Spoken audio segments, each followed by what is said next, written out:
Hi, it's Palm Sunday today, and this is the day when we will read the story of the Passion that starts with the entrance of Jesus into Jerusalem. In some places, they'll read a shorter version, which I think is kind of a shame. But anyway, Jesus coming into Jerusalem on a donkey, people laying palms down, uh, the Last Supper, the institution of the Eucharist, the arrest, the time praying in the garden, the arrest, the crucifixion, the death of Jesus. All that's today. And so there's kind of three things that you can think about here. One is if you feel like your life is good, if you feel like you're reasonably happy and everything is going well, or if you're just really, really happy, uh, this would be a good time just to take a moment and go talk to Jesus. Not Don't think of this like prayer, because that word sometimes gets used in some funny ways. But just think of it that if you could go back to Jesus when he was in the garden and praying intensely because he was so afraid of what was coming and he knew that it would be horrible.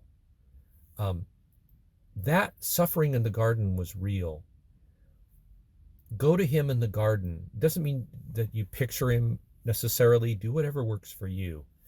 Personally, I never really have a good image of what Jesus looks like because we really don't know.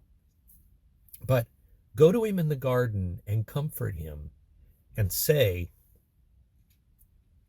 Jesus, what you're doing here is going to make it so that I can have the life I have now. That your suffering is going to buy for me happiness. It's going to make it so that I have people that love me, that people that I love, that I'm going to make my confirmation, that I'm baptized. And if you're seeing this and you're not baptized or whatever, it's still, if your life is good, go and thank him because he made that difference. He at least gave you hope. But tell him what he gave you and comfort him in the garden. Now, on the other hand, and I get all worked up over this because this is what I did this morning. But if your life is really hard right now, if you're broke, if you don't have enough to eat, if you feel unloved, if you feel like your life is just going wrong, if you've done bad things and you can't get over the guilt, if you've done bad things and you're unhappy about it and you can't seem to make it right, if you keep doing bad things and you can't seem to get over it, and you just keep doing it and you're just afraid that you're never going to get it right, if your life seems hopeless, if your life is sad, whatever your situation is, go to Jesus in the garden and pray with him. And pray next to him and give your suffering to the Father like he did. And if you're afraid, be with him in his fear. And, use the words of the gospel. Father, if it be possible, let this cup pass from me, but your will be done. And ask God to spare you the suffering if he will, but if not, then let his will be done. And Jesus found strength in prayer. Find strength in prayer too. And go to your own crucifixion. Whatever it is that you're having to suffer it with Jesus. Be with him. Some people think of it as being like the good thief, as they say that was crucified with Jesus. And turn to him and say, when this is over, when we're done with all this suffering, please welcome me into your kingdom. And that's a wonderful prayer. It's a wonderful thing to do, and you may find real comfort in it. But it's not so much about the comfort as the fact that Jesus is with us, either by making our lives beautiful, or he's with us in our suffering, and it can bring us closer to him either way.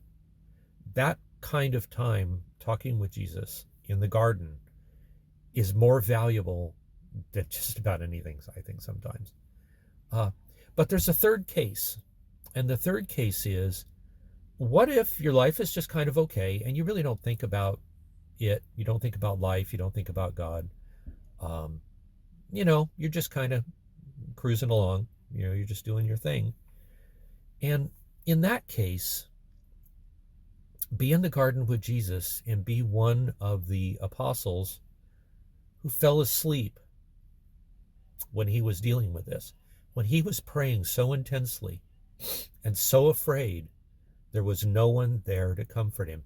Everybody fell asleep. And be asleep with Jesus during that time then, because at least you're in the garden with him. The apostles weren't worth much sometimes. But you know what? At least they were there. At least they were there with him, even if they were asleep. There's a quote from a saint that says, that there's a kind of prayer even when you're asleep. But think about that, and at least be with him in the garden that way. But today on Palm Sunday, spend a little time with Jesus in the garden and either thank him for what he's doing and give him comfort because what he's doing has brought you to a good place, or be with him in his suffering and know that you're not alone, and let him know he's not alone, that you're suffering with him. And if you're asleep, then be asleep with him in the garden, because that's still better to be asleep with Jesus than awake with anybody else in the world.